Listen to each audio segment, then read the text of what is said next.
ओम हन हनुमते नमः। जय श्रीराम। बंधुरा आज 12 एप्रिल 29 चैत्र शनिवार।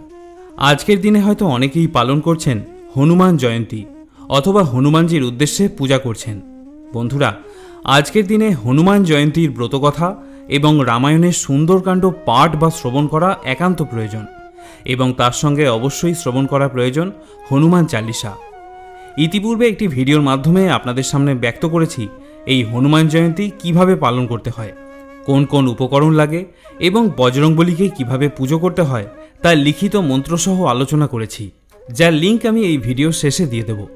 आज এই ভিডিওর माध्यमे आपनादेर सामने व्यक्त करते चलेछि हनुमान जयंतीर ब्रतकथा एवं हनुमानजीर सबथेके गुरुत्वपूर्ण कीर्तिगाथा रामायणेर सुंदरकांड सम्पर्के। आमि आशा करब एटी श्रवण करे आपनार भालो लागबे। शुरू करछि हनुमान जयंतीर ब्रतकथा।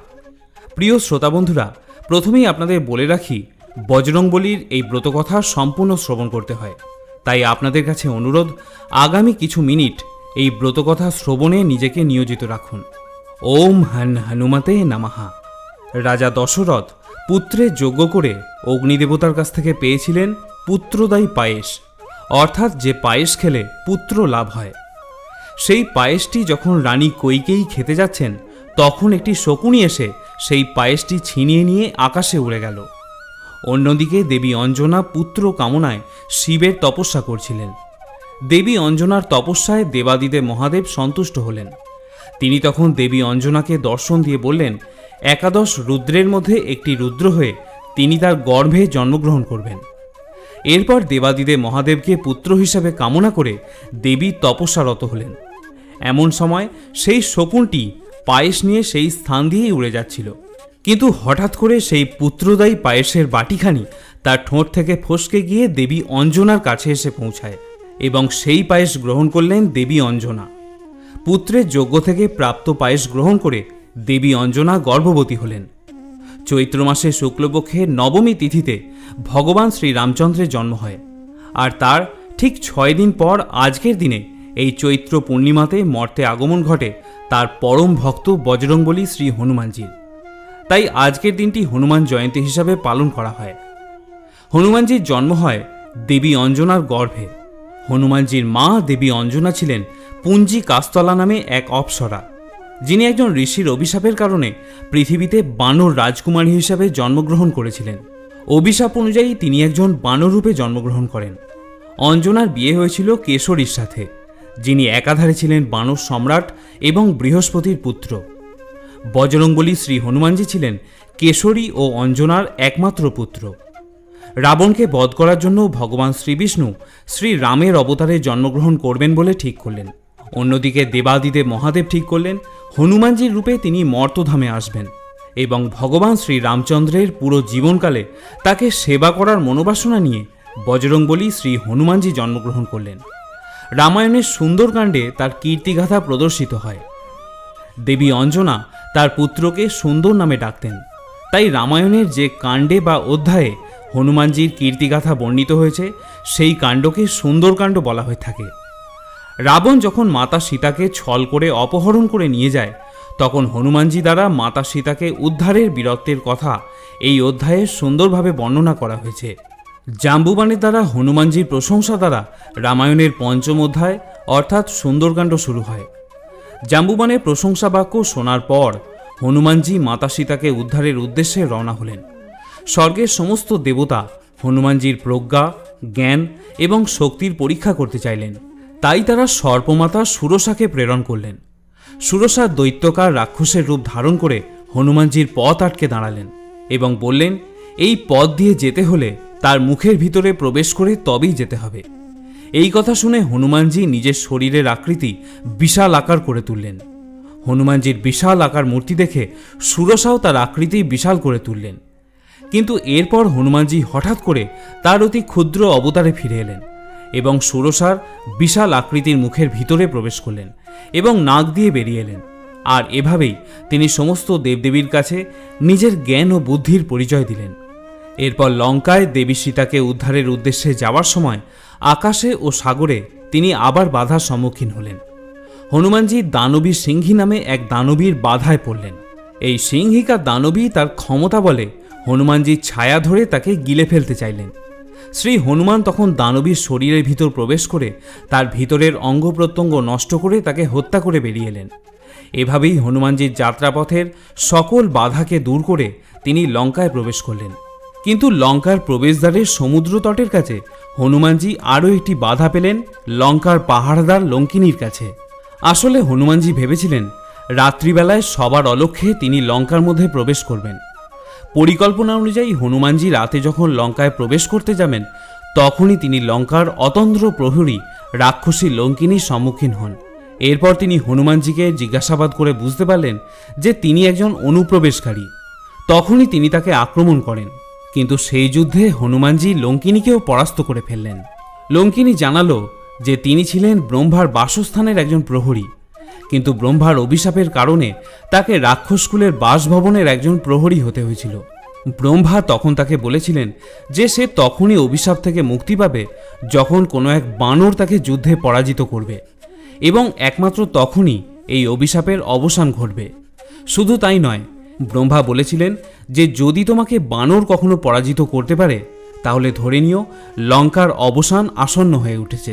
ব্রহ্মার এই অভিশাপের কথা স্মরণ করে তৎক্ষণাৎ লঙ্কিনী হনুমানজির কাছে ক্ষমা প্রার্থনা করেন, এবং তিনি বুঝতে পারলেন যে ব্রহ্মার ভবিষ্যৎবাণী সত্য হতে চলেছে। এরপর হনুমানজি মাতা সীতার অনুসন্ধান করার জন্য লঙ্কার রাজপ্রাসাদের আশেপাশে ভ্রমণ করতে লাগলেন।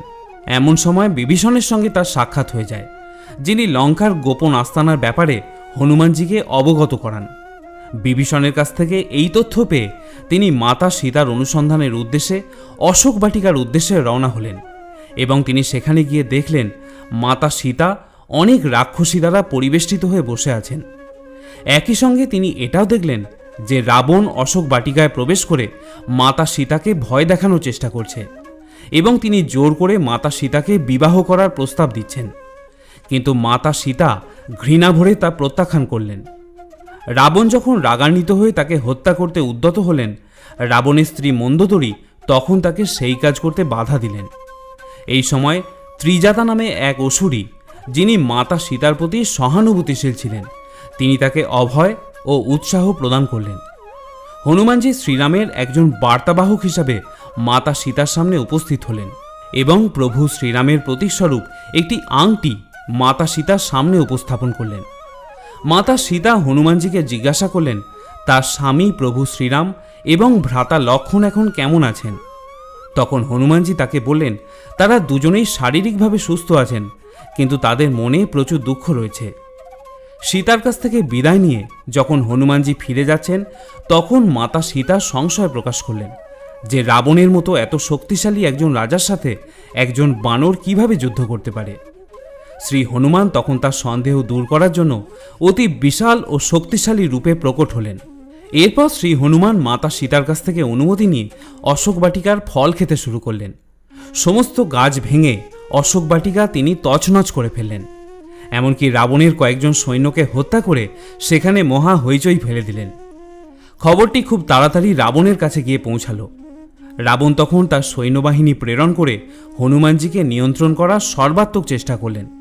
প্রাথমিক সমস্ত চেষ্টা ব্যর্থ হওয়ার পর রাবণ মেঘনাদকে আদেশ করলেন হনুমানকে বেঁধে তার সামনে উপস্থিত করার জন্য, কিন্তু মেঘনাদের পক্ষে হনুমানজিকে বেঁধে রাখা সম্ভব হচ্ছিল না। অতঃপর উপায় না দেখে হনুমানজিকে আটক করে আনার জন্য মেঘনাদ শেষ পর্যন্ত ব্রহ্মাস্ত্র এবং নাগপাশ অস্ত্র ব্যবহার করতে বাধ্য হলেন। ব্রহ্মাস্ত্রের সম্মান রক্ষা করার জন্য শেষ পর্যন্ত হনুমানজি ধরা দিলেন। হনুমানজিকে বন্দী করে রাবণের রাজসভায় প্রবেশ করলেন মেঘনাদ। শ্রী হনুমান তখন রাবণের সভা দেখলেন। অপরিসীম ঐশ্বর্যযুক্ত সেই রাজসভার বর্ণনা করা সম্ভব নয়।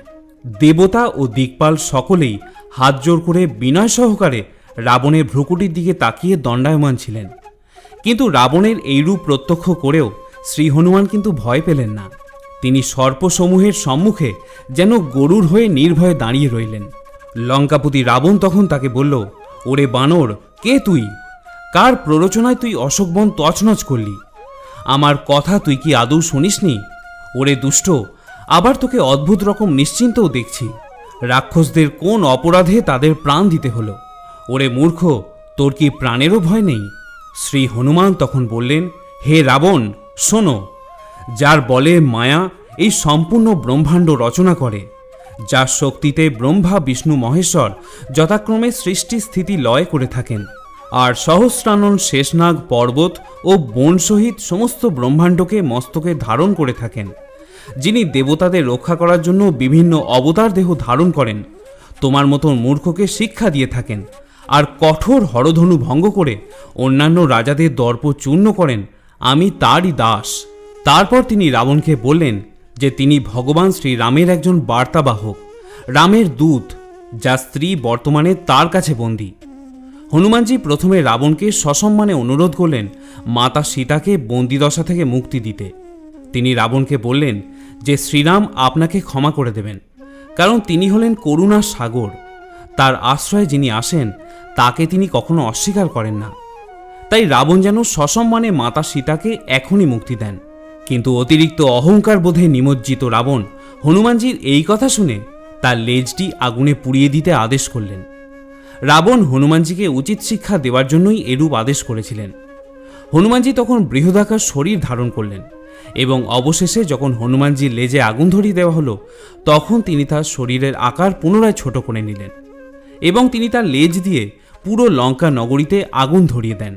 নগরের সর্বত্র অগ্নি ছড়িয়ে পড়ল আর নগরবাসী সকল বিহ্বল হয়ে পড়ল। একসঙ্গে কোটি করাল অগ্নিশিখা নগরকে গ্রাস করতে উদ্যত হল। চারিদিক থেকে রাক্ষসদের আর্তনাদ শোনা যেতে লাগল। এইভাবে রাবণের স্বর্ণনগরী লঙ্কাকে দহন করে তিনি মাতা সীতার কাছে ফিরে এলেন এবং তার কাছ থেকে অনুমতি নিয়ে তিনি ফিরে গেলেন তার প্রভু শ্রী রামচন্দ্রের কাছে।